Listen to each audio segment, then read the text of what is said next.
नमस्कार विद्यार्थी मित्रांनो, बघा बेसिक मॅथमॅटिक्स M1 त्याच्यामध्ये आपण लॉगरिथम हे चॅप्टर बघणार आहोत. तर बघा त्याचं पहिलं सम इव्हॅल्यूट log 3 81. आता लक्षात घ्या, लेट log बेसला 3 81 इज इक्वल टू x. बघा या इक्वेशनला आपण काय केलं, x कन्सिडर केलं. लक्षात ठेवा लॉगरिथमिक फॉर्म आहे. लॉगरिथमिक फॉर्मला एक्सपोनेन्शियल फॉर्म मध्ये बनवा. म्हणजे बघा बेसचा 3 ऍज इट इज लिहून घ्या. इकडची पॉवर जी होती इकडे x आहे ती इथे येताना इथे रेश टू ला जाईल, 3 रेश टू x झाला आणि हा इज इक्वल च्या आतमध्ये 81 होता, त्याला बाहेर काढा. आलं लक्षात. पुढे बघा 3 रेश टू x, बघा इथे 81 आहे, इथे 3, तर आपण काय करा 3 करा. 3 चा किती टाइम केल्यानंतर तुम्हाला 81 मिळेल. बघा आपण 3 * 3 * 3 * 3, बघा 4 टाइम ज्यावेळेस आपण करतो त्यावेळेस आपल्याला काय मिळतो 81. 3/4 म्हणजे 81 मिळाला. बघा बेस तुमचा इक्वल आहे, याचा अर्थ x ची जी व्हॅल्यू आपल्याकडे निघाली, बघा याची पॉवर x, याची पॉवर 4, म्हणजे x किती आला आपल्याकडे 4. Therefore log 3 81 is equal to 4. बघा असं 2 मार्कासाठी हे एक सोपं एक्झाम्पल आहे. Second example, find x log 3 x plus 5 is equal to 4 आहे. बघा एक्झाम्पल अगोदर लिहून घ्या. log बेसला 3 x plus 5 is equal to 4. बघा लॉगरिथमिक आहे, लॉगरिथमिक फॉर्मला एक्सपोनेन्शियल फॉर्म करा. बघा बेसचा 3 ऑलरेडी लिहून घ्या, इज इक्वल टू इकडचा जो नंबर आहे तो इथे रेश टू ला आणा, म्हणजे याची पॉवर 3/4 इज इक्वल टू, आता ही जी x plus 5 उरलाय तो इज इक्वल टू तिकडे त्या साइडला न्या. बघा हा x plus 5, बघा 3/4 म्हणजे कोण 81 is equal to x plus 5. बघा स्टेप बाय स्टेप लक्षात घ्या. 81 प्लस 5 चा इकडे काय आला -5 is equal to x. Therefore x is equal to, बघा 81 - 5 म्हणजे किती झाला तो 76. बघा अशा पद्धतीने आपण इथे x फाइंड आउट केलेला आहे. Next example, evaluate log 2/3 plus log 4/5 minus log 8/15. बघा एक्झाम्पल लिहून घ्या. log 2/3 plus log 4/5 minus log 8/15. आता इथे लक्षात घ्या, तुमच्याकडे लॉगरिथमिक काय रूल आहे, log m plus log n is equal to log m into n. बरोबर. दुसरा एक तुमच्याकडे लॉ आहे log m minus log n. तर अशा वेळेस आपण काय करतो log m upon n. बघा या दोन रूलचा आपल्याला या इक्वेशन मध्ये, या एक्झाम्पल मध्ये आपल्याला वापर करायचा आहे. तर लक्षात घ्या, हे जे दोन तुम्हाला एक्झाम्पल दिसतात बघा, म्हणजे log 2/3 plus log 4/5, या दोन टर्म मध्ये बघा log इथे काय तुम्हाला मल्टिपल, बघा प्लस दिसतोय, म्हणजे तुम्ही काय करणार इथे मल्टिपल, म्हणजे बघा log 2/3 into 4/5 मायनस पुढचा आपण ऍज इट इज ठेवू 8/15. बघा log 2 4s are 8 and 3 5s are 15 minus log 8/15. बघा ह्या दोघांसाठी आपण कोणता रूल अप्लाय केला, log m plus log n चा. आता बघा पुढची कंडिशन आपल्याकडे बनली log m minus log n. बघा ही प्रॉपर्टी आपल्याकडे, म्हणजे काय होईल log m upon n. बघा मायनस असल्यावर अपॉन ला log, इकडे m मध्ये बघा 8/15 त्याला डिवाइड बाय 8/15. मग इथे लक्षात घ्या log 8/15 8/15 विल गेट कॅन्सल. इथे आला log 1 आणि log 1 किती असतो 0. बघा अशा पद्धतीने हे एक्झाम्पल आपण सॉल्व्ह केलं. इव्हॅल्यूट log 6x plus log बेसला बघा 6x - 9 इज इक्वल टू 2. बघा एक्झाम्पल अगोदर लिहून घ्या. log 6 इथे बघा x plus log 6 इथे बघा x - 9 इज इक्वल टू 2. बघा या टाइप मधले एक्झाम्पल एक्झाम साठी मोठ्या प्रमाणात देऊ शकतात. तर लक्षात घ्या, इथे तुम्हाला प्रॉपर्टी कळाली log x plus log n. बघा ही प्रॉपर्टी देऊ शकतो log m plus log n. Log मध्ये जर प्लस असेल तर आपण लॉग मध्ये काय होतं इनटू, म्हणजे log m इंटू n. आपल्याला इथे तेच अप्लाय करायचंय. लक्षात घ्या, log बेस 6 बघा हे तर कॉमनच होतो ऑलरेडी आपल्याकडे. मधले ज्या तर दोन टर्म आहे त्यांचं मल्टिपल करा, म्हणजे x आणि x minus 9 is equal to 2. बघा log बेसचा इथे 6 बघा, x ने x ला मल्टिपल केलं x square minus x into 9 9x is equal to 2. बघा अशा पद्धतीने आपण याला सिंप्लिफाय केले. त्यानंतर या लॉगरिथमिक फॉर्मला एक्सपोनेन्शियल फॉर्म मध्ये कन्वर्ट करा. बघा बेसला इथे 6 आहे, याची पॉवर जी ह्या जो 2 इज इक्वल टू 2 जो आहे तो इथे पॉवरला घ्या, म्हणजे रेस 2 ला घ्या, आणि हा जी मधली x स्क्वेअर मायनस 9x ही टर्म आहे ती बाहेर काढा, म्हणजे x स्क्वेअर मायनस 9x. बघा अशा पद्धतीने तुम्ही लॉगरिथमिक टू एक्सपोनेन्शियलचा फॉर्म तयार केला. 6 square 36 is equal to x square minus 9x. बघा पुढे x square minus 9x is equal to ह्या साइडला बघा प्लस 36 आहे, तिकडे येताना मायनस 36 इज इक्वल टू 0. बघा आपल्याकडे क्वाड्रॅटिक इक्वेशन तयार झाले. x square plus bx plus c is equal to 0. बघा याच्यामध्ये तुम्हाला x ची व्हॅल्यू फाइंड आउट करायची आहे.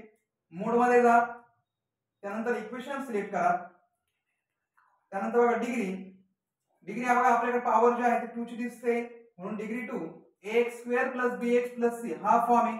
इथे लक्षात घ्या इथे कोएफिशिएंट काहीच नाही, म्हणजे किती असणार आहे तो 1 इज इक्वल टू, इथे बघा मायनस 9 मायनस 9, इथे बघा minus 36 minus 36.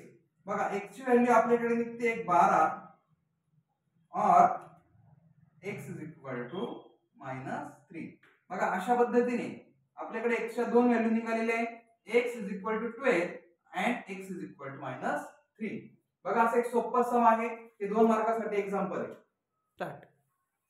Next example, prove that 1 upon log बेसला बघा इथे AB आहे, इथे ABC प्लस 1 अपॉन लॉग बेसला बघा BC इथे आहे ABC प्लस 1 अपॉन लॉग बेसला बघा CA आणि इथे पुन्हा ABC इज इक्वल टू 2. तुम्हाला 2 हे आन्सर दाखवायचंय. बघा सगळ्यात अगोदर काय करा, LHS लिहून घ्या left hand side. 1 upon log बेसला बघा इथे AB इथे ABC प्लस 1 अपॉन लॉग इथे बघा बेसला BC इथे पुन्हा ABC 1 अपॉन इथे बघा लॉग CA इथे ABC.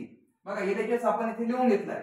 त्यानंतर आपल्याकडे एक रूल आहे बघा, rule of change of base.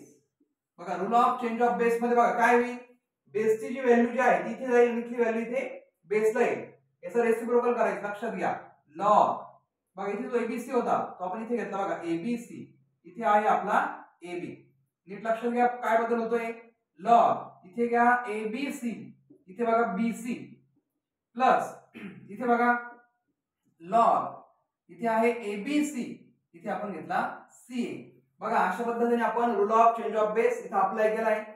त्यानंतर बघा इथे बेसला ABC इथे बेसला ABC आणि इथे सुद्धा बेसला ABC आहे, म्हणून लॉग बघा बेसला आपण कॉमन घेतला ABC. त्यानंतर बघा इथल्या टर्म्स आपण काय करतो मल्टिपल, म्हणजे बघा AB into BC into CA. आलं लक्षात. बघा लॉग ABC इथे बघा A into A square, B into B square and C into C square. बघा लॉग ABC इथे तीनही टर्म ABC तीनही टर्म कशा आहेत स्क्वेअर मध्ये, म्हणजे यांचा आपण काय करू ABC स्क्वेअर काय दिला आपण कॉमन दिला. त्यानंतर बघा log A raised to n ही एक प्रॉपर्टी आपण अप्लाय करू. ह्या प्रॉपर्टी नुसार बघा n पुढे येतो n log A अशी प्रॉपर्टी आपल्याकडे बनणार आहे. लक्षात हा 2 जो आहे रूल नुसार आपण हा 2 पुढे घेऊ, म्हणजे इथे बघा लॉग ABC आणि इथे आहे आपल्याकडे ABC. त्यानंतर बघा तुमच्या अजून एक रूल होता लॉग A आणि इथे A इज इक्वल टू 1. बघा इथे जर सेम असेल इथे A आणि इथे A, त्याचा आन्सर जे आपल्याकडे आहे ते 1 असतं. त्याच कंडिशनने बघा बेसला सुद्धा एबीसी आहे आणि इथे सुद्धा एबीसी आहे. म्हणजे rule of change of base नुसार याला सिम्प्लिफाय करायचं झालं तर बघा कशा पद्धतीने 1 येतो. लॉग ए जो लॉग आहे तो या ए चा सुद्धा आणि हा पण ए चा आहे. मग लक्षात घ्या log A is equal to 1. Log A cancel म्हणजे 1 आन्सर येतं. ऍट द सेम कंडिशन इथे बघा इथे एबीसी इथे एबीसी म्हणून त्या प्रॉपर्टी नुसार याचा आन्सर येतो 1. बघा आपल्याकडे आन्सर आले 2 म्हणजे LHS is equal to RHS. बघा अशा पद्धतीने आपण हे एक्झाम्पल इथं प्रूव्ह केलेलं आहे. नेक्स्ट एक्झाम्पल बघा.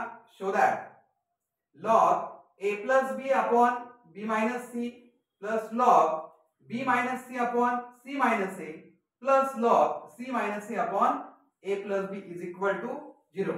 बघा अगोदर LHS लिहून घ्या. LHS is equal to log a plus b upon b minus c plus log b minus c upon c minus a plus log c minus a upon a plus b. बघा अशा पद्धतीने आपण given लिहून घेतलाय. त्यानंतर बघा तुम्हाला property माहिती आहे युजिंग बघा लॉग m प्लस n जर ऍक्च्युअल असेल तर आपण काय करतो लॉग m इंटू n. बघा ही एक प्रॉपर्टी आपण इथे अप्लाय करतो. या ठिकाणी बघा तुम्हाला हे प्लस मध्ये दिसतंय त्याला आपण काय करू इंटू मध्ये प्रॉपर्टी अप्लाय करून घ्या. म्हणजे बघा लॉग कॉमन लिहा या बाकीच्या व्हॅल्यू ज्या आहेत त्यांचं इंटू करा या रूल नुसार. म्हणजे बघा a plus b upon b minus c into b minus c upon c minus a into c minus a upon a plus b. आलं लक्षात. बघा a plus b will get cancel. b minus c will get cancel. c minus will get cancel. बघा लक्षात घ्या log किती आलं तिथे 1. Log 1 is equal to किती असतो 0. बघा म्हणजेच LHS is equal to RHS. बघा असं एक 2 मार्काचं छोटंसं एक सम आहे. Start. Next example to that बघा लॉग बेसला b आहे a into log base c into b plus log a into c is equal to 1. बघा काय करा पहिल्यांदा अगोदर LHS लिहून घ्या. लॉग b इथे a इंटू लॉग बेसला बघा c b into log base बघा a आणि इथे c. बघा काय करा rule of change of base. Rule of change of base हा एक रूल आपण अप्लाय करू.